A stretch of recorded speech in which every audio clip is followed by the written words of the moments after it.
Hello everyone, welcome back to my channel Study Hub. So I'm back here with new video on John Keats after William Wordsworth, which is second poet in Uttarakhand lecturer exam in poetry section. So today we will discuss one-liner question answers and MCQ style question answers on John Keats. So let's start. First question is here. Which of the following is not correctly matched? Here four options are given. सो इनमें से जो correctly matched नहीं है वो बताना है. So ये जो हाईलाइटेड है यही आंसर है इसका. ये जो लाइंस हैं, then felt like some watcher of the skies when a new planet swim into his ken. So ये टेनिसन की नहीं है. और ये जो लाइन है ये लाइन है then felt I like dash dash swim into his cane has been taken from John Keats on first looking into Chapman's Homer.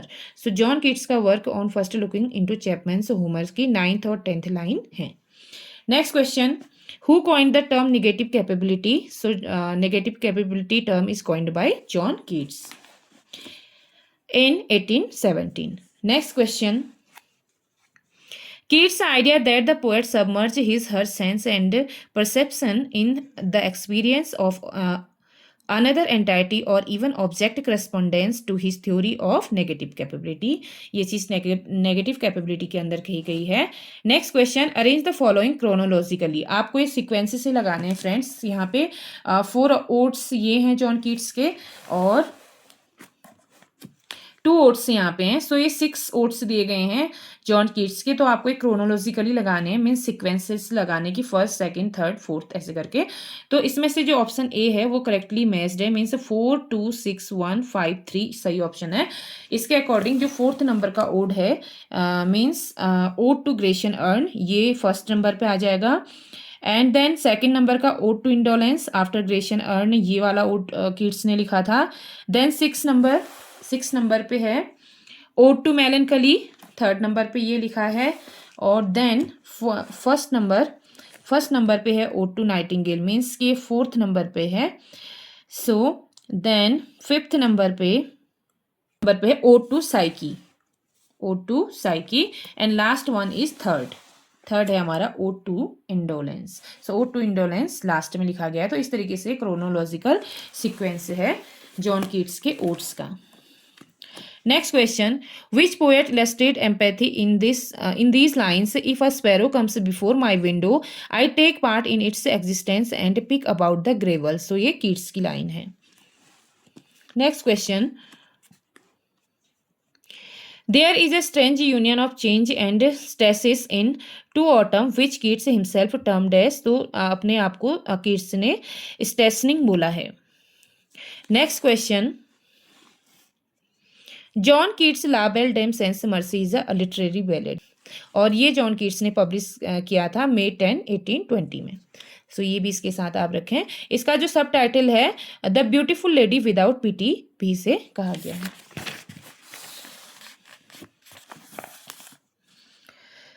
Next question. Who desire to cease upon the midnight with no pain. So ये Keats की line है. Next, 9th number question. Which of the following text is a rarely imaginative version of a tale from Boccaccio? कौन सा work है John Keats का जो बोकेशियो के work से लिया गया है? तो वो वर्क है Isabella. Keats adapted from a story in Boccaccio's Decameron. Boccaccio का एक फेमस वर्क है डेकामरोन जिस पे बेस्ड है कीट्स का work Isabella. Next question. Which poem of John Keats given below is based on Burton's The Anatomy of Melancholy? So Lamia. Burton के जो work है Anatomy of Melancholy, ये से कौन सा वर्क लिया गया है कीट्स का? So Lamia. सो फ्रेंड्स यहाँ पे डिटेल्ड एक्सप्लेनेशन दिया है. अगर मैं इसे रीड करूँगी एक्सप्लेन करूँगी तो काफ़ी टाइम लग जाएगा. सो आप सेल्फ रीड कर सकते हैं. ये यहाँ पे मैंने शो कर दिया है. नोट्स भी आप लोग इसमें से बना सकते हैं. And The Anatomy of Melancholy, Keats appended at the end of the poem. It is the first appeared in the volume named Isabella, published in July 1820, और ये पब्लिश हुई थी 1820 में. 12th number question is in which of the following poems do we get reference of Dryad, Flora and Ruth? So ध्यान रखें friends, Dryad, Flora and Ruth का reference हमको Keats के किस वर्क में मिलता है? सो वो मिलता है हमको Ode to a Nightingale.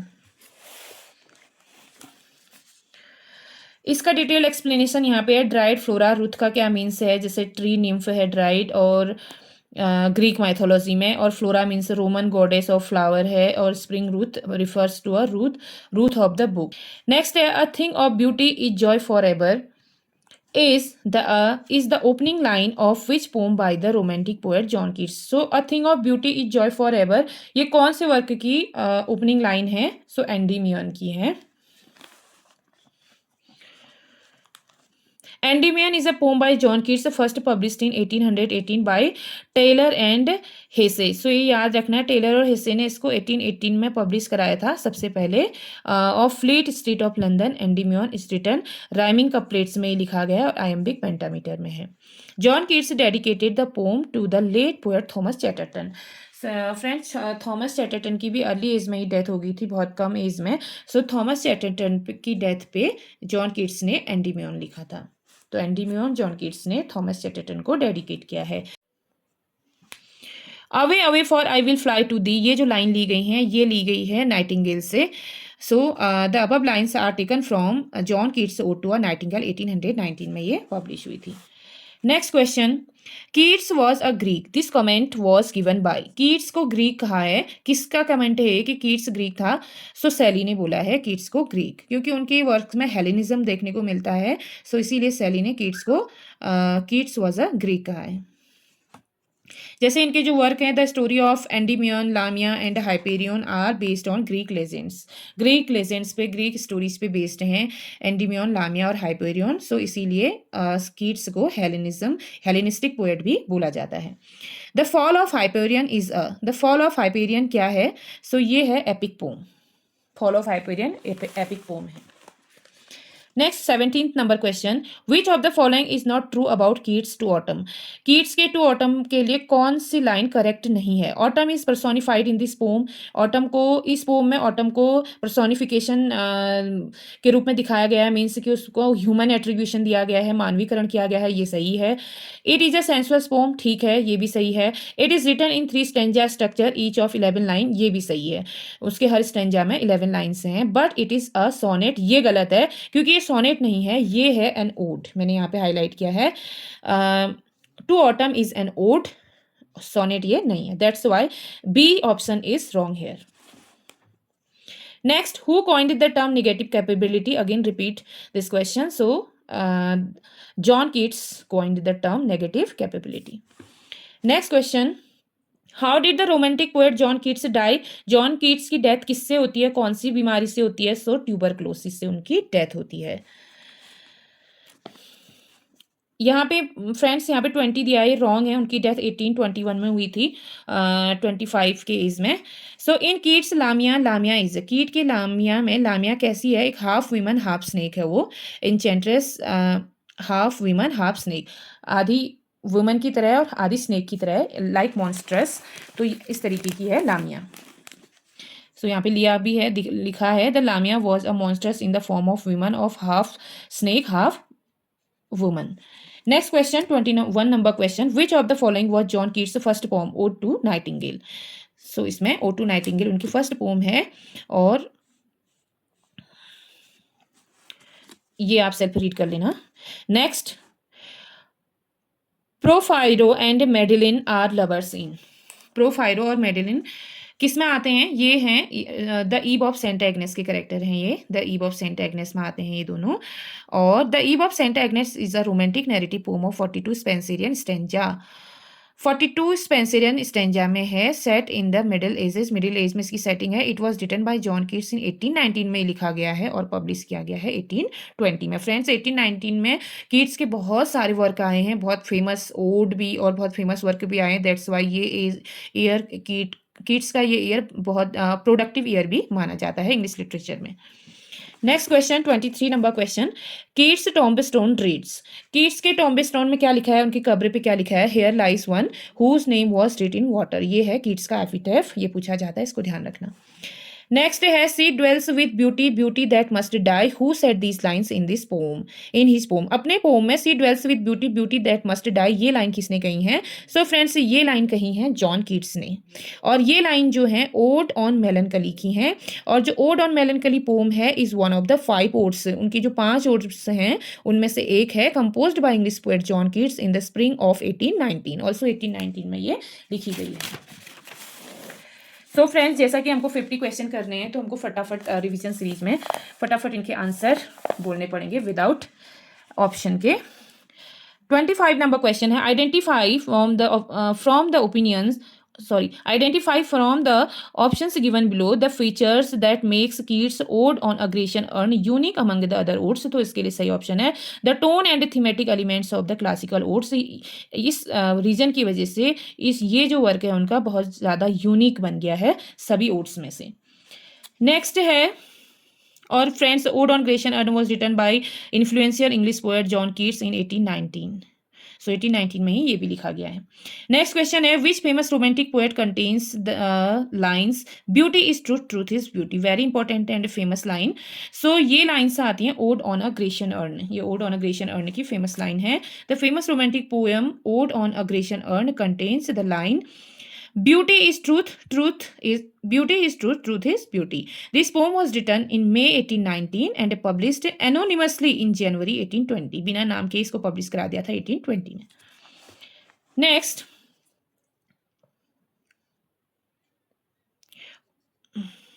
yes, which image that Keats recreates in his ode on a Grecian urn is not Silvan। So option number D is correct, the unravished bridge of solitude के लिए बोला है ये। Next question है 28 Keats says in his ode on a Grecian urn that unheard melodies are sweeter because. क्यों कहते हैं कि वो अनहर्ड मेलोडीज और ज़्यादा स्वीट होती हैं और ज़्यादा स्वीटर होती हैं? So they strike the chord of the spirit. भाई वो दिल से निकलती हैं। So that's why unheard melodies are sweeter than heard melodies. So ये है 29 नंबर क्वेश्चन है the bold lover in ode on a Grecian urn need no grieve because. जो बोल्ड लवर है ओल्ड ग्रेशियन अर्न में उसको grieve करने की आवश्यकता नहीं है। The bold lover in ode on Grecian urn need not grieve because. Bold lover जो है ओड ऑन ग्रेशियन अर्न में उसको किसी प्रकार का दुख या ग्रीव करने की ज़रूरत नहीं है क्योंकि his love and her beauty have become eternal. क्योंकि उसका जो प्रेम है मीन्स जो लव है और ब्यूटी है वो इटर्नल है मीन्स कि एंडलेस है, वो हमेशा के लिए अमर है। That's why. 30 नंबर क्वेश्चन है the term negative capability is associated with. Again repeat हो चुका है John Keats. Next question 31 question which of the following is not written by John Keats. So Adonis नहीं लिखा गया जॉन कीट्स के द्वारा। Odd to autumn लिखा है, the ewe of Saint Agnes भी लिखा है, द फॉल ऑफ हाइपेरियन और ड्रीम भी लिखा है, बट एडोनिस नहीं लिखा है जॉन कीट्स ने। तो सो फ्रेंड्स तो किसने लिखा है? Adonis is Shelley's pastoral elegy. Adonis Shelley के द्वारा लिखा गया है जो कि एक पेस्टोरल एलेजी है on the death of Keats. Friends आपको पता है एलेजी किसी के शोक गीत भी कहते हैं हम एलेजी को, किसी के दुख में दर्द में या किसी के डेथ पे लिखा गया जो पोम होता है या जो सॉन्ग होता है उसको एलेजी बोलते हैं। सो एडोनिस सैली ने कीट्स की डेथ पे लिखा था। It is written in 1821। It has 55 Spenserian stanza of 9 line each. Friends Spenserian stanza जो होता है उसमें 9 लाइन का स्टेंजा होता है। सो एडोनिस में भी 55 स्टेंजा हैं और वो स्पेंसेरियन स्टेंजा हैं। So that's Y total line जो एडोनिस में है 495 है। आप 9 से अगर 55 को मल्टीप्लाई करेंगे तो 495 ही आएगा। So total line 495। कौन से स्टेंजा में लिखा गया है? स्पेंसेरियन स्टेंजा में। कितने स्टेंजाज हैं टोटल? 55। कब लिखा गया है? 1821। किसके द्वारा लिखा गया है? जॉन कीट्स के द्वारा। और इसका पोइटिक फॉर्म क्या है? पेस्टोरल इलेजी है। इतने सारे क्वेश्चन हमारे एक क्वेश्चन से निकल गए हैं। मीन्स 50 क्वेश्चन मैं ज़रूर करा रही हूँ बट एक्सप्लेनेशन के साथ आपके 100 के अप्रोक्स क्वेश्चन यहाँ पे रेडी हो रहे हैं। 32 number question which poet out of the following wrote the lines? Was it a vision or a walking dream? Fled it that musing? Do I wake or sleep? So ये line कहाँ से आई? ये John Keats की line है, यानी कि John Keats के work से ली गई हैं। अब किस वर्क से ली गई हैं? ओड टू नाइटिंगेल से ली गई हैं। 33 number question The letters of which English poet have been described by T.S. Eliot as certainly the most notable and most important ever written by an English poet. So ये T.S. Eliot ने किसके बारे में बोला है? ये बोला है जॉन कीट्स के बारे में. 34 number question, which of the following pairs is mismatched. इसमें से 4 ऑप्शंस आर गिवन हियर. सो इसमें से एक पेयर ऐसा है जो मिसमैच है, तो आपको साफ साफ दिख रहा होगा. एडोनिस यहाँ पे मिसमैच है. मैंने आपको ऊपर भी बता दिया था कि एडोनिस की जो डेट है वो है 1821. बाकी प्रोमेथियस, अनबाउंड, हेलास और अलास्टर की सही है. ये वाला ऑप्शन गलत है. और एडोनिस क्या है इसके बारे में मैंने पहले भी बता दिया. Adonis an elegy on the death of John Keats is a pastoral elegy written by PB Shelley for John Keats in 1821. So date भी याद रखें, किसके लिए लिखा है, किसने लिखा है, क्या है और नाम क्या है, ये याद होना चाहिए. So next question, who was described poets poet of 19th century. Poets poet friends Spenser को भी कहा गया है, बट 19th सेंचुरी में पोएट्स पोएट जॉन कीट्स को कहा गया है. इसका एक्सप्लेनेशन पढ़ना जरूरी है. John Keats was describe as poets poet of 19th century. John Keats से ये बॉर्न डेट है 1795 एंड 1821 डेथ डेट है. Was an English romantic poet of the second generation. Second generation romantic poet में consider किए जाते हैं हमारे John Keats along with Byron and Shelley. और यहाँ पे एक नोट दिया है, Edmund Spenser was first called the poets poet in an essay of Charles Lamb. Charles Lamb ने स्पेंसर को पोएट्स पोएट कहा है अपने ऐसे में. 36 number question, John Keats ode to autumn is an example of. John Keats का जो odd to autumn है वो किसका एग्जाम्पल है, वो कौन से प्रकार का ओड है, तो वो एग्जाम्पल है होरेशियन ओड का.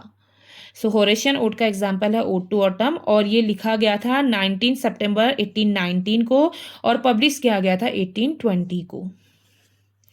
Next 37 number question, which of the following works of John Keats is a version of a tale from Boccaccio. So Boccaccio के डेकामरॉन से कीट्स ने कौन सा वर्क लिखा है, सो इसाबिला और द पोर्ट ऑफ बेसिल. इसाबिला का जो सबटाइटल है वो है द पोर्ट ऑफ बेसिल भी इसको बोलते हैं. Next question, which of the following periodicals brutally assailed Keats' second volume of verse published in 1818. So assailed means होता है friends to attack with words. Means कभी हम जब वर्ड के थ्रू वर्बल अटैक करते हैं, एक तो होता है कि फिजिकली किसी को हार्म पहुंचाना, वो भी इसका मीन्स होता है, बट यहाँ पे वर्बली अटैक किया था कीट्स पर. सो वो है द क्वार्टरली रिव्यू, ये है. और इसकी पब्लिशिंग डेट और इसके पब्लिशर यहाँ पे हैं, ये आप सेल्फ रीड कीजिए. Next question, 39 number question. There are some statements in reference with John Keats and his life. Find the correct option given below. Here again 4 options are given to us. So out of them 2 are correct. So first के 2 ही इसमें correct हैं. John Keats is romantic in his rallies of sensation, his feelings, his middle ages and Hellenism, क्योंकि Hellenistic style में वो लिखते थे. सो Hellenism भी उनकी वर्क में, उनकी वर्क की क्वालिटी है. सो ये ऑप्शन सही है. He has been associated with the Cockney school of poetry, ये भी करेक्ट है. सो 2 ऑप्शन जो ये फर्स्ट के हैं यही करेक्ट हैं, बाकी ऑप्शन रॉन्ग हैं. Next question, 40 number question, Endymion a poetic romance bye John Keats was published in the year. मैंने आपको पहले भी बता दिया एंडीमियन किसने लिखा, किस पे लिखा. सो एंडीमियन पब्लिश किया गया है 1818 में. Endymion is John Keats long narrative poem in 4 volumes में, 4 वॉल्यूम्स में पब्लिश किया गया है. इट वॉज रिटन इन 1817 में ये रिटन है and published 1817 written date, 1818 publishing date. Endymion work है जॉन कीट्स के द्वारा लिखा गया है, लॉन्ग नैरेटिव पोम है 4 वॉल्यूम्स में, और ये डेडिकेटेड किसको है, किसके लिए लिखा है, ये लिखा है थॉमस चैटरटन के लिए. So very very important question, और इतने सारे क्वेश्चन और भी हमारे इसमें से रेडी हो गए हैं. Now 41 number question, beauty is truth, truth beauty are the famous poetic lines by John Keats in his poem. ये जो beauty is truth, truth beauty है, ये जॉन कीट्स के कौन से फेमस वर्क से लिया गया है. सो ये लाइन लिए गए हैं Ode on a Grecian earn. Next question 42 number question, Who among the following poets served as an apprentice to a surgeon at Edmonton, North London before he began his poetic career? So कौन सा ऐसा poet है जिसने अपना poetry में career बनाने से पहले मीन्स एज अ पोएट बनने से पहले उसने कोई दूसरा प्रोफेशन अपने लिए चुना था. सो उसने प्रैक्टिस की थी सर्जन की. तो वो कौन है? John Keats. सो फ्रेंड्स अभी तो हमको ईजी लग रहा है क्योंकि हम जॉन कीट्स के बारे में ही पढ़ रहे हैं, तो ऑब्वियसली आंसर जॉन कीट्स होगा. इसकी पॉसिबिलिटी ज़्यादा है.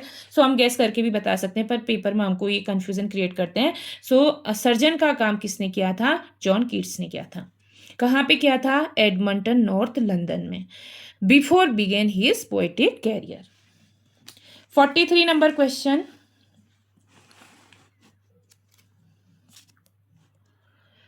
I have loved the principles of beauty in all things. Which of the following poets wrote this? किसने बोला है ये?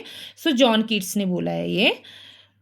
And John Keats wrote this. I have loved this principle of beauty in all things. He dedicated this line to the late poet Thomas Chatterton.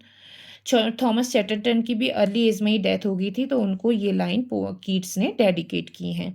44 line है. La Belle Dame sans Merci is a poem depicting love between a knight and a fairy. A knight और fairy के बीच का love इसमें दिखाया गया है. The poem is written by John Keats. When it is publish 1819 में publish हुआ है. रिटर्न है जॉन कीट्स के द्वारा. और किसके बीच में लव दिखाया गया है? नाइट और एक लेडी के बीच में. और हाँ, this poem is a ballad. ये पोम है ballad. Next question 45. Who among the following poets chose his own epitaph? Here lies one whose name was writ in water. So किसने अपने एपिटैफ पे ये लाइन्स लिखी हैं? सो ये लाइन लिखी हैं जॉन कीट्स ने. John Keats chose his own epitaph, Here Lies, on whose name was written in water. To conclude, before Keats' death, we have confirmation in the 7th letter to Brown dated February 1821. So इस समय इस letter से confirm होता है 1821 में. इस जो letter इन्होंने ब्राउन को लिखा था उससे पता चलता है कि इन्होंने अपने एपिटैफ में ये चीज़ें लिखी थी. And here famous lines. Thou still unravished bride of quietness. जो ये लाइन्स हैं, लास्ट लाइन है flowery tale more sweetly than our rhyme. So ये जो लाइन है, these famous lines are from which of the following by John Keats. तो ये lines again ode to Grecian earn की हैं, ओड ऑन ग्रेशियन अर्न से हैं, जो कि रिटर्न है 1819 में.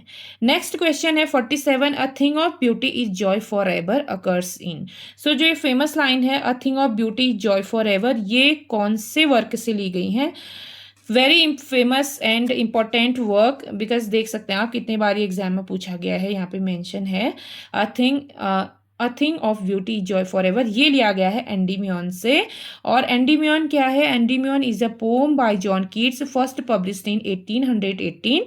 It begins with the line a thing of beauty of joy for ever. It is written in rhyming couplet and iambic pentameter. So Endymion John Keats ने लिखा है, first publish हुआ है 1818 में. और ये इसकी बिगनिंग लाइन से यानी कि ओपनिंग लाइन से हैं, और राइमिंग कपलेट में लिखा गया और आइएम्बिक पेंटामीटर में. नेक्स्ट है John Keats poem odd to nightingale was composed in. Ode to nightingale John Keats की जो फेमस पोम है वो कब लिखी गई है? 1819 में लिखी गई है. ये शायद रिपीट हो गया है. The words where are the songs of spring. So a where are they occur in. So ये जो लाइन है ये ओड टू ऑटम की लाइन है. ओड टू ऑटम कीट्स की पोम है, 1819 में रिटन है एंड पब्लिश 1820 में. 50 number question. And this is our last question of today's video, because इसमें हमने 50 क्वेश्चन का टारगेट रखा था जो कि कंप्लीट होने को जा रहा है. देन मैं नेक्स्ट वीडियो में भी 50 क्वेश्चन लेके आऊँगी, वन लाइनर इसी टाइप के, जिसमें हमारा ज़्यादा टाइम भी नहीं लगेगा और फटाफट रिविजन भी हो जाएगा. So friends, last question of today's video is in Keats poetic career the most productive year was. So Keats के कैरियर में सबसे ज़्यादा प्रोडक्टिव ईयर कौन सा है, मीन्स कि किस ईयर में उनके सबसे ज़्यादा वर्क लिखे गए थे और वो सारे के सारे वर्क फेमस और पॉपुलर थे। सो वो प्रोडक्टिव ईयर है 1819 में। बस का लिटिल बिट यहाँ पे छोटा सा एक्सप्लेनेशन है, मैं इसको रीड कर देती हूँ, ज़्यादा बड़ा नहीं है। जॉन किट्स 1795 टू 1821 ये इनकी डेट ऑफ बर्थ है। Great creative outpouring came in the year of 1819 when he composed a group of 5 odes, और इस ईयर में इन्होंने अपने 5 odes का ग्रुप भी इसी ईयर में लिखा। सो that's Y 1819 year is so productive and most productive year of John Keats. So with this question, our 50 questions target is complete here, and next video में फिर से 50 क्वेश्चन के साथ मैं आऊँगी। सो फ्रेंड्स, आज के लिए बस इतना ही। And at last, if you like this video, so please don't forget to hit the like button, subscribe to my channel and share with your friends. Till then, stay happy, bye bye, take care, see you soon.